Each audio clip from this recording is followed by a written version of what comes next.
Hey folks, as you might imagine, I find myself in a lot of financial discussions with family, friends, YouTube.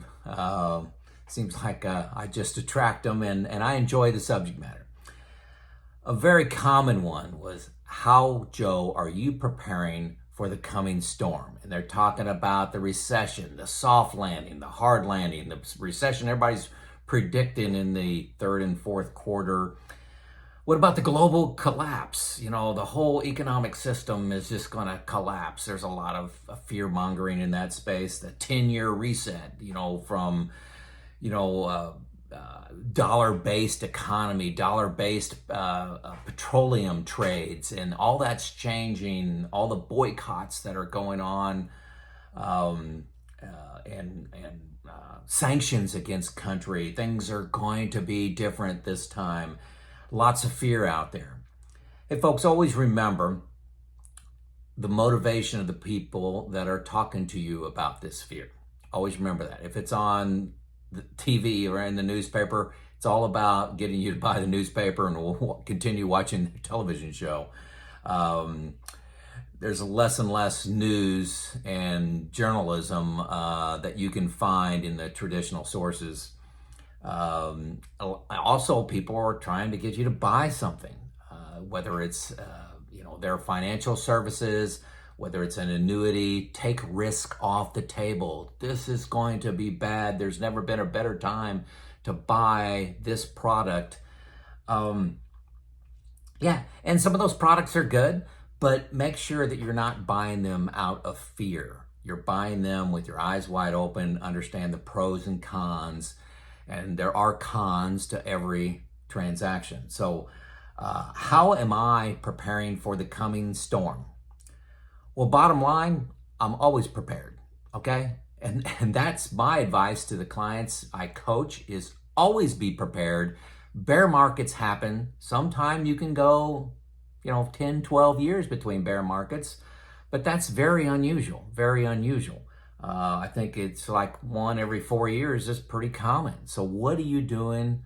What am I doing to prepare for a bear? And always remember, hope is not a plan. Don't hope and depend on luck.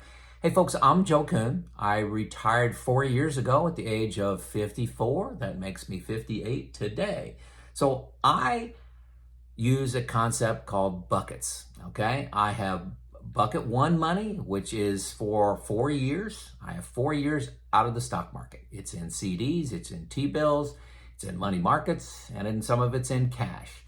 And I'm delighted with what's happening right now in bucket one. I'm getting a CD 5.1, and they're going higher than that. So I'm actually making money in my bucket one, but it's completely out of the market. Okay, so if the market goes down 30%, I just kind of keep on going. Got 4 years in that is my target. I'm actually at 5 years, but that's another story because I was able to get excited about such high CD rates. I chose to up the bucket one just a little bit and lock in, 5.1 was really the big investment I made there. So that protects me from taking money out during a bear market. That is where you can ruin your retirement, when you're drawing out money when the stock market is down 20, 30, 40, 50%, okay?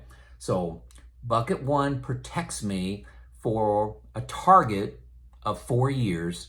Why did I pick 4 years? Well, if you look at the last 10 bear markets, 7 of the last 10 went from peak to trough back to new highs in 4 years or less. Well, that means 3 of them were longer than that, like 6, 7, 8 years. So what do I do about that? Well, I've got bucket two. I got another 4 years of money that is invested in balanced, it's like 60-40 type things, mutual funds. And that's for my years 4, or 5, 6, 7, and 8 for a longer bear market. Some of you will not be able to have 4 and 4 because of your finances, maybe bigger, maybe smaller. That's what I chose to do in the amount of risk I was willing to take, okay?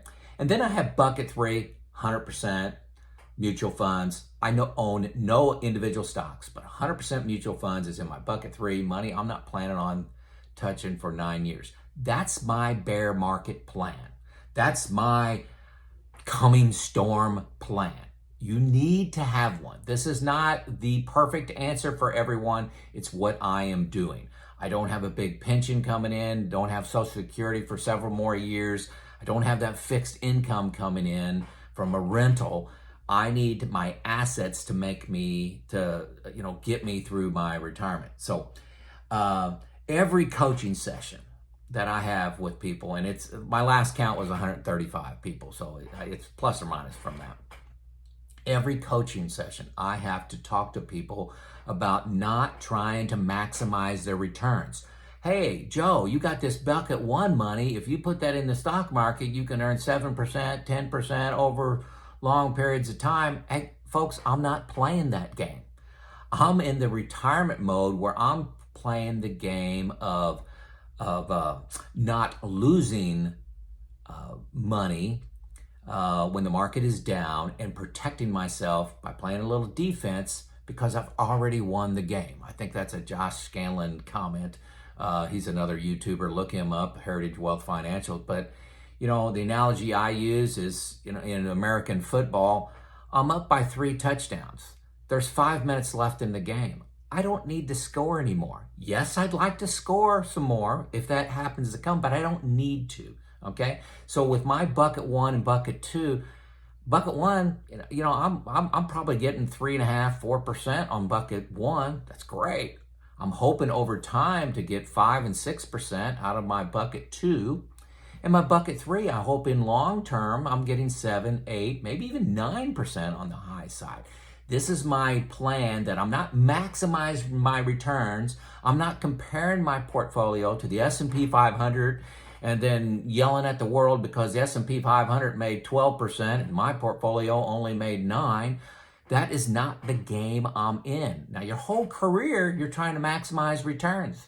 And when the stock market's down 50%, you just keep buying and you don't stress it. But I'm telling you, folks, when you're retired and you're living off your investments, you're going to be a little more conservative.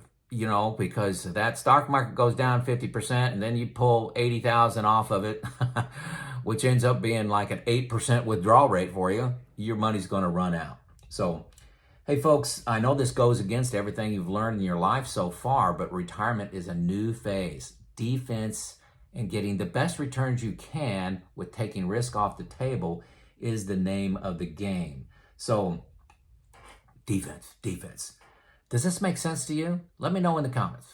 If you got a different approach, let me know in the comments, okay? Let me know something that works. Let me investigate it. I may make a video on it. As always, let me know where you're from. It's Joe out.